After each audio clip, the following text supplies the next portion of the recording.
Hari ini kami nak tunjukkan fungsi-fungsi dalam app FaceTrack GPS. Boleh dapatkan di phone masing-masing dan dapatkan juga ID dan password untuk masuk ke dalam FaceTrack GPS ni. Sekarang kita login dan ini adalah interface pertama apabila kita login ke FaceTrack GPS. Kita akan dapat lihat summary semua device kita di dalam Maps ini. Kalau kita nak cari kita punya device, kita boleh tengok bahagian bawah sekali ada 4 option iaitu monitor, device, alert dan me. Kita choose device dan akan tersenarailah semua device kita di sini. Okey, kita nak cari atas sekali belah kanan ada button search dan kita carilah kita punya device melalui nama, email number ataupun SIM card yang mana memudahkan kita untuk cari kita punya device.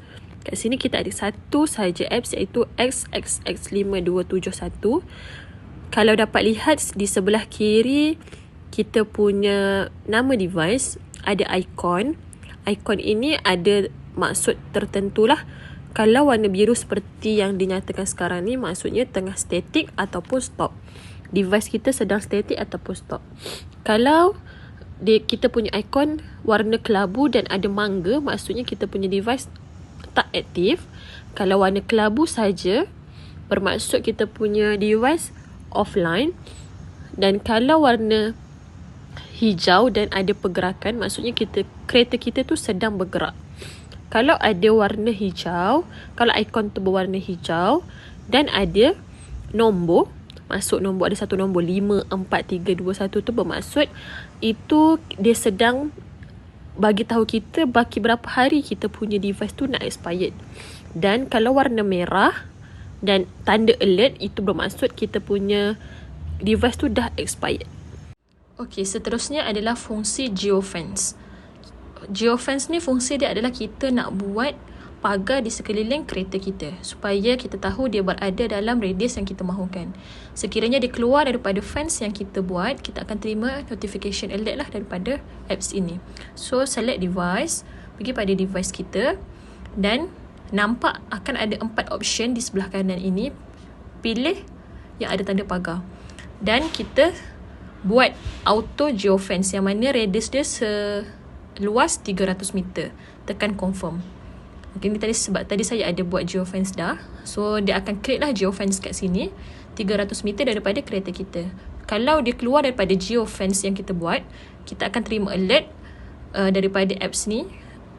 Boleh check dekat bahagian info, bahagian alert. Dia akan keluar lah kat sini sama dia keluar ataupun masuk dekat geofence yang kita buat.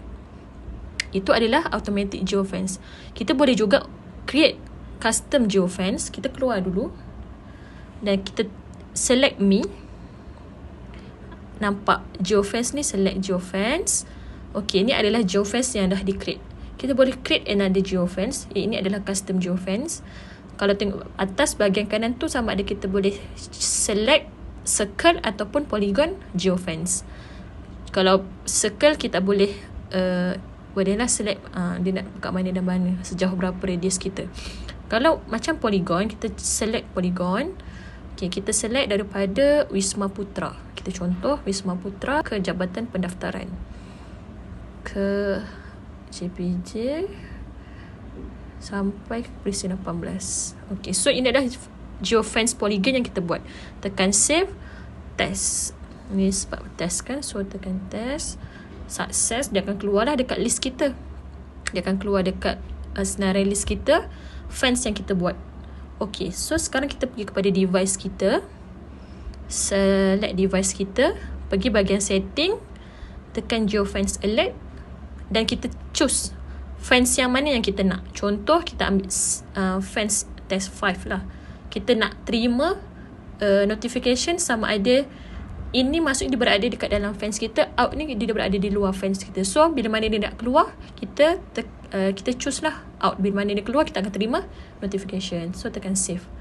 So once kereta moving dan dia keluar daripada kita punya fence, kita akan terima notification daripada apps ni. Dan kita juga boleh check dekat info, nanti dia akan keluar kat bahagian alert. Sama ada di dalam ataupun di luar fence.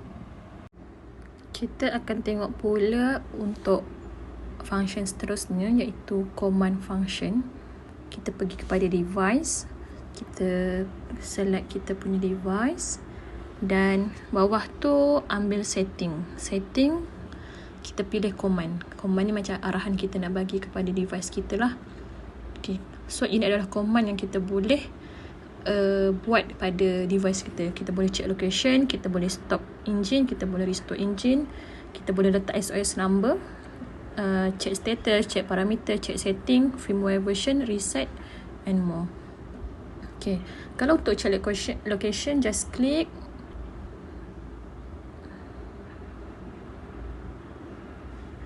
Dan dia akan keluarlah dia punya last position. Macam tu juga untuk stop engine dan yang lain-lain.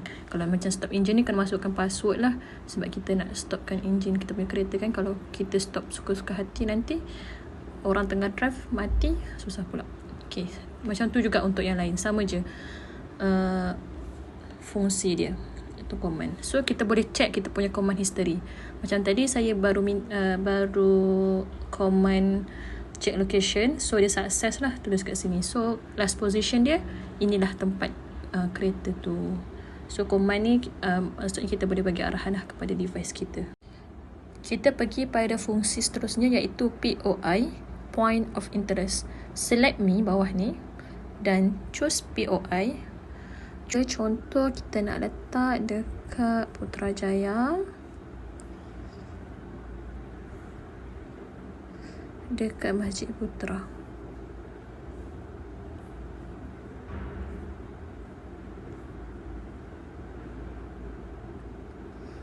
Tekan submit, letak Masjid Putrajaya, tekan icon location dan remark sebelah dataran Putrajaya, dan tekan OK, dan dia akan keluarlah dekat kita punya list of POI.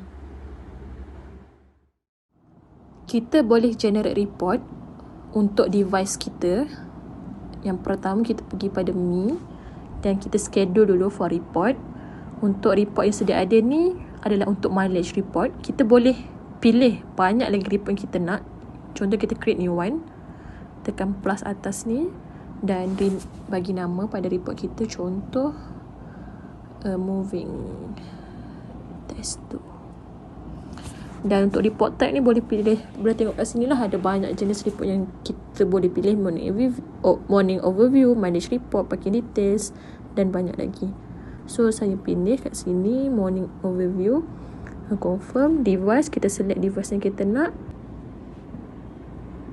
Kita select device kita dan tekan save. Task type kita boleh schedule ataupun single task. Single task ni kita nak daripada bila dan ke bila. Kalau schedule tu contoh kita tekan schedule, confirm, kita boleh terima secara daily ataupun weekly. Dan format ada dua, Excel dan PDF, ikut kita mana yang mudah. Dan kita boleh email kepada kita punya email lah. Dan tekan dan save. So dia akan keluar dekat kita punya schedule report. So contoh tadi tu adalah untuk schedule.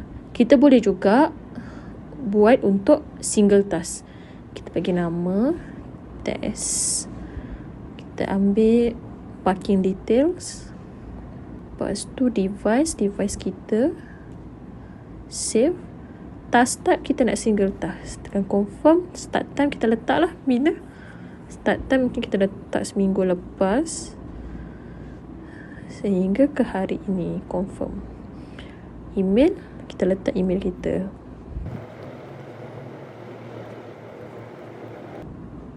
Dan tekan save.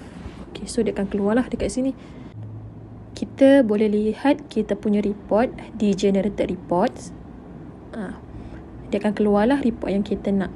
Kalau macam single task tu dia akan keluar terus. Kalau macam schedule tu dia akan keluar daily ataupun weekly seperti yang kita minta. Contoh kita lihat pada yang PDF, so dia akan keluarlah details yang kita nak. Kita boleh share location, iaitu share live location kepada orang lain. Tekan device kita, pergi pada setting, ada share location. So kita add new one, share. So kita bagi nama test 3. start time-nya sekarang dan kita nak end time, mungkin kita nak share location dengan dia selama 2 hari. So kita tambahlah sehari lagi sampai 28. Tekan confirm. So remark test dan kemudian kita save. So bila orang tanya kita punya location, just click here and tekan pada share location, dia akan copy. So kita boleh bagi orang tu akan tahu live location device itu. So bila tak available dah kereta tu, kita tak nak share dah live location kereta tu, just click here, tutup dan dia akan keluar unavailable kat luar tu. Dan yang terakhir adalah setting function. Boleh pergi pada me, pergi kepada general. Kalau lihat atas tu adalah supplier dan modify password. Supplier tu kita nak tengoklah siapa supplier kita. Modify password ni sekiranya kalau kita nak tukar password untuk apps Fistrad GPS ni. Dan kita pergi kepada setting. Atas kan ada notification, kita boleh choose lah sama ada kita nak receive notification ataupun only vibration. Kalau pilih dua-dua boleh. Alert option setting. Ini adalah alert type yang kita akan terima sekiranya ia berlaku. All day. Kalau tak nak all day, just off je. Start time, end time, ikut pilihan kita. Tu untuk notification. Yang lain sama je seperti notification, seperti setting phone, language, map setting, time zone, drift filter setting. Kita boleh choose lah berapa yang kita nak. Ni adalah below 5 km per hour. Monitor refresh rate, kita nak tengok setiap 10 saat kereta kita kat mana, kita boleh tengok. Dan untuk histometric, pressure metric, temperature metric, volumetric, kita boleh ubah lah ikut preferences kita. Dan itu adalah untuk function setting.